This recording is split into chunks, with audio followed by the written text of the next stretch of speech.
BX1+. L'invité de Fabrice Grosfilet. Voilà, la rentrée, c'est aussi le retour d'un certain nombre de déplacements qu'on a peut-être évités dans le courant de l'été. Il faut amener les enfants à l'école, pour certains, il faut reprendre le travail. Est-ce qu'on doit craindre des difficultés sur les routes bruxelloises ou dans les transports en commun bruxellois? Est-ce que l'on me demande où est-ce que la rentrée se passe bien là aussi? Aujourd'hui, ça se passe bien parce que pas mal de gens ont pris du congé pour la première journée. Pas toutes les écoles ont déjà repris au même moment le matin. Alors, on sait par expérience qu'en septembre, que ça augmente aussi quand les autres écoles reprennent en mi-septembre. Alors, en cours du septembre, ça continue à augmenter. Aujourd'hui, ça allait. Mais voilà, si vous pouvez aller en transport en commun, c'est toujours mieux qu'en voiture, évidemment. Alors, une des grandes nouveautés, évidemment, comme chaque 1er septembre, ce sont les aménagements à la STIB. On en a parlé il y a quelques minutes. Il y a un nouveau plan bus, il y a une nouvelle ligne de bus entre Forêt et la gare centrale. C'était nécessaire de réadapter le réseau. Est-ce que ça va répondre à la demande ou il faut encore aller plus loin ? C'est toujours nécessaire. Bruxelles, c'est une ville vivante. Il y a des nouveaux quartiers, il y a la démographie qui change. Alors, il faut adapter le réseau. Et c'est pour ça qu'on a un plan directeur bus. Hier, c'était une nouvelle ligne, mais c'est en fait la 5e nouvelle ligne depuis 2018, le date du nouvel plan directeur bus qui est mis en œuvre. Il y a encore une ligne qui va venir. Et c'est important pour desservir des quartiers qui étaient mal servis ou même pas servis. Ouais. C'était important, par exemple, que de relier Forêt au centre-ville ? C'était important. Les quartiers Berwoods, par exemple, n'étaient pas trop connectés. Les connectés, maintenant, vous allez... Si vous voulez aller faire un concert à Forêt Nationale, ce qui est de nouveau possible, vous avez une connexion de bus, mais ça passe par pas mal de quartiers et c'était nécessaire de les relier.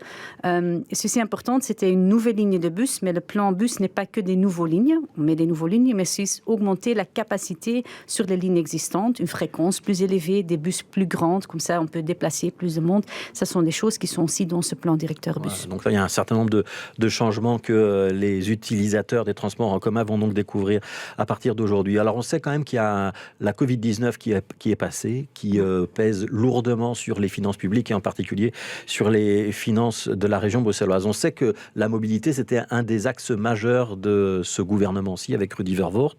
Est-ce qu'il va falloir réaffecter des moyens? En d'autres termes, est-ce qu'à cause de la Covid-19 et des dizaines de millions qu'il a fallu sortir pour aider les entreprises, au secteur hôtelier par exemple, il y aura moins d'argent pour les transports? Pour l'instant, ce n'est pas le cas. On a un budget, mais évidemment, ça pèse lourd. Alors, avec chaque négociation budgétaire, et on va entamer une nouvelle négociation budgétaire il pourrait y octobre, avoir des réorientations dans les mois qui viennent. Mais il y a un plan d'investissement pluriannuel. Alors, ce sont des engagements pluriannuels qu'on fait. Et c'est nécessaire parce que, voilà, il faut aussi qu'on continue à investir dans le transport en commun. On n'a pas de choix. On sait que Bruxelles a besoin de son transport en commun. La STIB est là pour les Bruxellois. Alors, on va continuer à investir dedans. Mais ça demande des choix, ça demande des engagements sérieux du gouvernement. Ouais, il n'est pas question de ralentir la construction du métro, des lignes de tram qui étaient prévues dans l'accord de gouvernement? Non, au contraire, parce que ces lignes de métro va déplacer des gens, ça offre des alternatives aussi pour notre tissu économique. C'est important qu'on continue à investir dedans aussi, qu'on peut déplacer de plus en plus de monde dans une ville qui reste d'être croissante. On a maintenant aussi l'abonnement à 12 € pour les jeunes. Ce sont des choses qui sont importantes pour les Bruxellois. Alors, on va continuer à investir, mais c'est vrai, ça demande des engagements sérieux du gouvernement. Alors, on est le 1er septembre et depuis le 1er janvier, l'agglomération bruxelloise est passée en zone 30, donc ville 30, à l'exception des grands axes de la petite ceinture, par exemple. Vous êtes satisfait de la mesure? On vient d'annoncer, c'est Vias qui vient d'annoncer, Bruxelles Mobilité, qui vient d'annoncer que ça avait eu un impact positif sur les accidents. C'est un point positif pour vous? Est-ce que c'est le seul? Je pense que c'est crucial parce que voilà, c'est le 1er septembre, c'est le jour où on renvoie nos enfants à l'école et chaque parent connaît la peur, la crainte que est-ce que mon fils ou ma fille sera en toute sécurité dans le trafic. Alors la sécurité routière est essentielle et avec la ville 30, c'est tôt, ça fait 6 mois, il faut plus de temps pour vraiment stabiliser les chiffres, mais ça montre qu'il y a moins d'accidents graves, moins de décès sur nos routes et ça c'est la raison pour laquelle on le fasse. 1500 accidents en 9 mois, c'est 20% de moins que les années précédentes. En moins. Et c'est vraiment la ville 30, c'est pas un petit peu l'effet Corona en plus? On a aussi comparé, le Corona malheureusement ça fait déjà longtemps qu'elle est là, alors ça c'est les 2 premiers trimestres de 2021. En 2020 on avait aussi Corona, alors on voit même avec Corona qu'il y a une diminution et c'est pas tellement une surprise parce que les autres villes en Europe qui nous ont prédécédés ont le même impact. À Grenoble, il y avait plus de piétons décédés dans le trafic. À Helsinki, ils ont une diminution par 2 de leurs accidents. Alors, on voit les mêmes tendances dans les autres villes qui mettent un ville 30 en œuvre. Cette vitesse maximale de 30 km/h, elle est réellement bien respectée? Elle est respectée. Évidemment, il y a toujours des chauffeurs, il faut les contrôler, mais en général, on constate que les gens roulent moins vite. On sait qu'il y a quand même une certaine tolérance au niveau des procès-verbaux. Est-ce qu'il va falloir renoncer à cette tolérance? Oui, on a eu contact avec parce que c'est une décision du parquet et c'est le fédéral. Ça reste la Belgique, c'est compliqué. Alors j'ai pris contact évidemment avec le ministre fédéral, M. Van Quickenborne, pour lui dire bon, il faut quand même qu'on va être un peu plus sévère là-dessus. Et il a travaillé avec son parquet. Et ça, je pense que c'est une bonne nouvelle qu'il a annoncée pendant l'été pour dire on va augmenter les capacités aussi du parquet pour faire en sorte qu'on puisse suivre. Et on va verbaliser à partir de quelle vitesse? Ça, c'est une question pour le parquet. Ils vont le dire, mais ça va diminuer à petit. Et en tout cas, on demande les gens de respecter la vitesse parce que si maintenant c'est 35, ils vont dire ah oui, on met tout à 35. Alors pour tout le monde, si c'est 30, c'est 30, respectez-le, vous n'aurez pas d'amende. Il y aura des radars en plus. En région bruxelloise, il y a 2 zones de police qui annoncent des radars en plus. C'est la zone ouest et la zone midi. Ça fait une dizaine de radars rien que sur ces 2 zones. Il faut qu'il y en ait d'autres ailleurs. On a un marché stock. Ça veut dire qu'il y a 60 radars en total qui vont arriver dans les mois et les années à venir. Il y a 12 pour les semaines prochaines. On a aussi réparé les radars qui étaient là parce qu'un tiers des radars étaient cassés au moment que j'entrais en office. C'était bon, il faut les réparer, il faut qu'ils fonctionnent. Mais ils sont tous réparés là. Ils sont tous réparés. C'est plus des boîtiers vides devant lesquels on peut passer en grimaçant. Non, il y a des boîtiers qui bougent, mais ils fonctionnent tous. Et voilà, le but n'est pas de sanctionner les gens. Le but, c'est pas de donner des amendes. Mais on sait qu'on a besoin de ça aussi pour faire en sorte que ça soit respecté. Mais la plupart des automobilistes, et je les remercie, respectent la ville 30. On voit dans les chiffres qu'il y a au moins 10% de vitesse au moins. Alors, on voit que les gens respectent la vitesse. Il y aura notamment un radar tronçon, chaussée de Gand à Berchem, Sainte-Agathe. C'est aussi le futur des contrôles, ça, les radars tronçons? Il faut plusieurs radars. Pour un radar tronçon, il faut un trajet un peu plus long parce que s'il y a trop de passages, ça n'a pas de sens. Alors parfois, il y a un radar fixe qui est nécessaire, parfois des lidars qui bougent parce que sinon les gens savent où ils se trouvent. Les radars tronçons, en fait, on a une mixité. On a aussi des radars préventifs. Ce sont des choses qui ne vous donnent pas d'amende, mais qui vous montrent en vert si c'est bon, en rouge si c'est pas bon, la vitesse.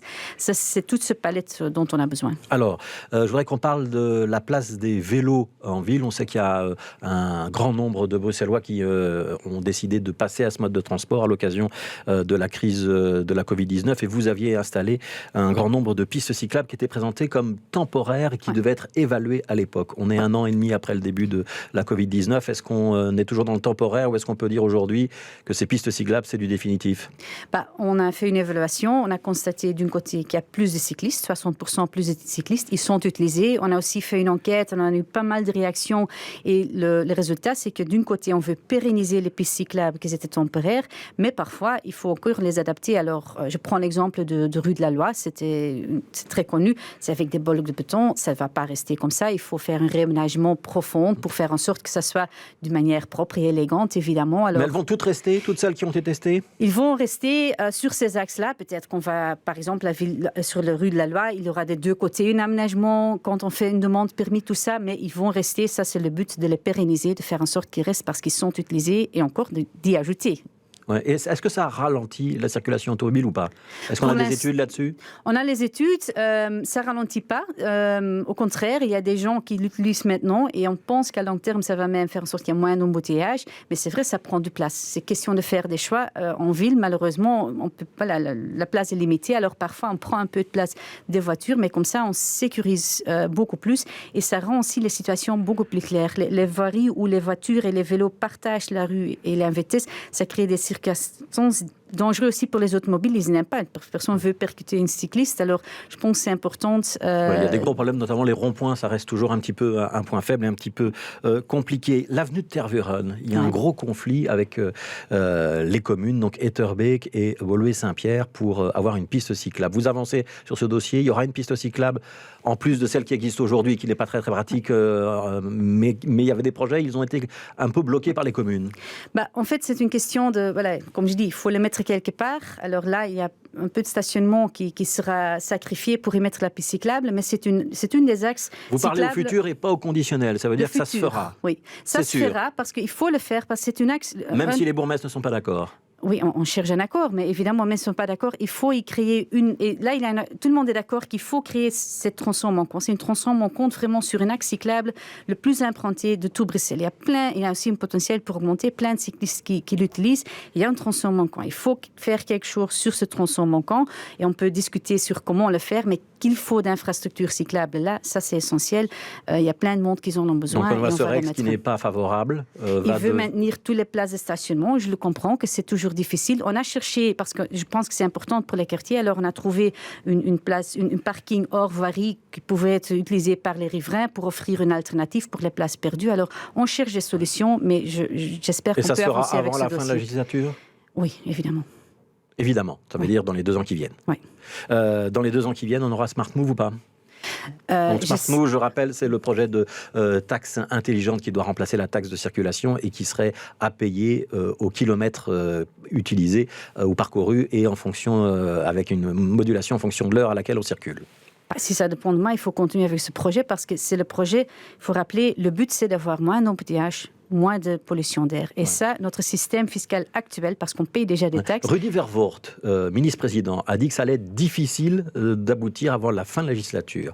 Raja Mawan, coprésidente d'Écolo, a dit on ne va pas passer en force si les autres régions ne veulent vraiment pas de ce projet, on va prendre le temps de se concerter. Est-ce que ce n'est pas un enterrement en douceur de Smart Move? Mais même si les choses sont difficiles, il faut s'y battre pour le faire. Et je sais que c'est un système, le système actuel fiscal est un système qui n'est pas logique. En fait, on paye tous le même montant, si on roule beaucoup ou pas. Maintenant, avec tout le télétravail, si vous venez 1 ou 2 jours en moins à Bruxelles, il faut que vous le sentez. Vous payez aussi moins au niveau de taxes. Alors, la taxe kilométrique est plus intelligente que la taxe actuelle. Il faut changer le système. Et moi, je vais continuer à me battre pour ça. Ça ne sera pas facile, mais la ville 30 n'était pas facile non plus. Il y a beaucoup de choses qui sont faciles, mais ça ne fait pas dire qu'il ne faut pas continuer. Ouais. Et si c'est après 2024, c'est grave ou pas? Je préfère le plus vite possible parce qu'il y a une urgence. C'est maintenant. Et donc vous n'abandonnez pas l'idée que ça puisse être fait pendant cette législature? J'abandonne pas, mais j'avoue que c'est difficile, mais ça ne veut pas dire qu'on n'y continue pas. Merci beaucoup Elke van den Brand, ministre de la Mobilité du gouvernement bruxellois. Merci d'avoir été notre invité dans